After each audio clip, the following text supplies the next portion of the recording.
Olá pessoal, eu sou o professor Leandro e essa é a nossa primeira aula de uma série de aulas que explicará para vocês o que é proporção e como usar a regra de 3. Para essa nossa primeira aula, eu vou falar sobre o conceito de razão, que é super importante para entender como calcular a proporção e principalmente como usar o método da regra de 3, ok? Vamos lá então. Razão é a divisão entre duas quantidades ou medidas representadas na forma de fração. Aí eu coloquei 5 exemplos aqui para a gente entender melhor na prática como que isso funciona. Então o primeiro exemplo aqui, a razão entre um número de meninas e um número de meninos em uma sala de aula é de 2 para 3. Veja a ordem com que está escrito, também é importante. Então primeiro aparece aqui o número de meninas e em segundo aparece o número de meninos. Isso também tem a ver com a ordem com que aparecem os números. Então eu tenho uma razão de a cada 2 meninas que tem nessa sala, há 3 meninos. Então eu escrevo essa razão na forma de fração. Eu escrevo assim então, 2 para 3. Ok? Um outro exemplo aqui é a velocidade média, que é a razão entre a distância percorrida e o tempo gasto.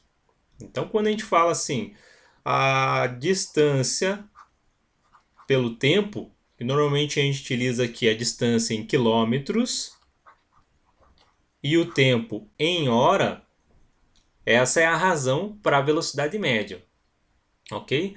Um outro exemplo é a escala. A escala também é uma razão, e é a razão entre a medida no mapa e a medida real entre duas cidades. Então essa escala ela pode ser representada de um outro jeito, que não seja na forma de fração, mas continua sendo uma divisão entre duas quantidades. Então quando eu faço um mapa e a escala aparece lá embaixo do mapa, né, de 1 para, vamos colocar aqui um exemplo, 10.000, significa que cada 1 centímetro no mapa representa 10.000 centímetros no real. Então essa é a forma de você representar a razão da escala. Uma outra razão é entre a massa de um corpo e o seu volume. Né? Massa de um corpo e o volume, que é chamado de densidade de um corpo. Então a gente representa aqui essa razão, né, entre massa e volume. Por exemplo, a densidade da água é de...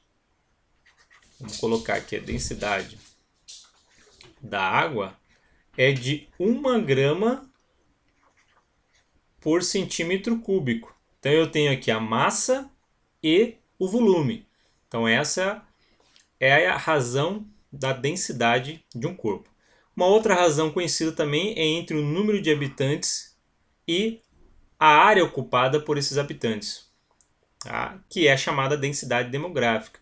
Então é o número de habitantes por quilômetro quadrado. Tá? Essa é a unidade para essa área. Ok? Então são esses 5 exemplos para a gente entender esse conceito de razão que é muito importante para a nossa próxima aula. Ok? Até lá então. Obrigado.